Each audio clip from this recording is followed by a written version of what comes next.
வணக்கம். யானையை பார்த்து பயப்படக்கூடிய ஒரு விலங்கு எது தெரியுமா? அதான் புலி. ஏன் புலி யானையை பார்த்து பயப்படும் அப்படின்னு 2000 ஆண்டுகளுக்கு முன்பே வள்ளுவர் திருக்குறள்ல குறிப்பிட்டிருக்கிறார். அதாவது பரியது கூர்ங்கொட்டது ஆயினும் யானை வெறும் புலிதா குறின். இந்த குறள்ல என்ன சொல்றாரு அப்படின்னா, யானை பெரிய உருவமாவும், நீண்ட தந்தத்தை உடையதாகவும் இருக்கும், தும்பிக்கை இருக்கும். ஆனாலும் அந்த பெரிய உருவத்திற்கு இந்த சிறிய புலியோட வேகத்தை பார்த்து, இந்த புலியோட தாக்கத்தை பார்த்து பயம் இருக்கும் அப்படிங்கிறாரு. இந்த யானை இந்த புலியோட வேகத்துக்கும் தாக்கத்துக்கும் யானை பயப்படும் அப்படின்னு இந்த குறள்ல சொல்றாரு.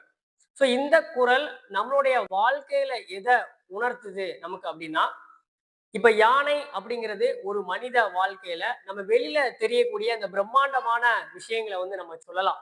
ஒருத்தருக்கு பாத்தீங்க அப்படின்னா பெரிய சக்தி, அப்புறம் பணம், பதவி, புகழ், இந்த மாதிரி சுத்தி நிறைய பேர் இருக்கிறது. இந்த மாதிரியான வெளியில ஒரு மனிதருக்கு இருக்கக்கூடிய பெரிய விஷயங்கள்லாம் நம்ம ஒரு யானை சக்தி அப்படின்னு சொல்லி நம்ம புரிஞ்சுக்கலாம். ஆனா அதுதான் நல்ல ஒரு சக்சஸான வாழ்க்கை. நம்மகிட்ட எதுவுமே இல்லைன்னு சொல்லிட்டு மனிதன் என்ன பண்ணுவான்? பயந்துட்டு இருப்பான். ஆனா அந்த வெளிப்புற பெரிய சக்திகள் எல்லாம் எதை பார்த்து பயப்படும் அப்படின்னா, எதற்காக அது அஞ்சும் அப்படின்னா, நேர்மை, மன தைரியம், ஒழுக்கம், தன்னம்பிக்கை, இந்த மாதிரியான விஷயங்கள்லாம் இல்லை அப்படின்னா அந்த பெரிய விஷயங்களோட கட்டமைப்பு என்ன செய்யும் அப்படின்னா, நிச்சயமா ஒரு நாள் உடைஞ்சு போயிடும். என்னதான் வாழ்க்கையில ஒருத்தங்களுக்கு இந்த பணம், பதவி, இந்த மாதிரி பெரிய விஷயங்கள் எதுவுமே இல்லை அப்படின்னாலும், இந்த புளிய மாதிரி சின்ன விஷயம் மனதுக்குள்ள நடக்கக்கூடிய தைரியம், தன்னம்பிக்கை, ஒரு துணிவு, நேர்மை, உண்மையா இருக்கிறது, இந்த மாதிரியான புலி போன்ற நம்ம மனதுல எழக்கூடிய விஷயங்கள்லாம் நமக்கு இருந்துச்சு அப்படின்னா, நம்ம என்ன பண்ணலாம்? எதை பார்த்தும் பயப்பட வேண்டிய தேவை இல்லை அப்படிங்காங்க. ஸோ ஒரு மனிதனோட வெற்றிக்கு யானையை மாதிரி பெரிய விஷயங்கள் தேவையில்ல. புலிய மாதிரி ஒரு சின்ன விஷயம் மனதில் ஏற்படக்கூடிய அந்த துணிவு, தைரியம் இருந்தா போதும்.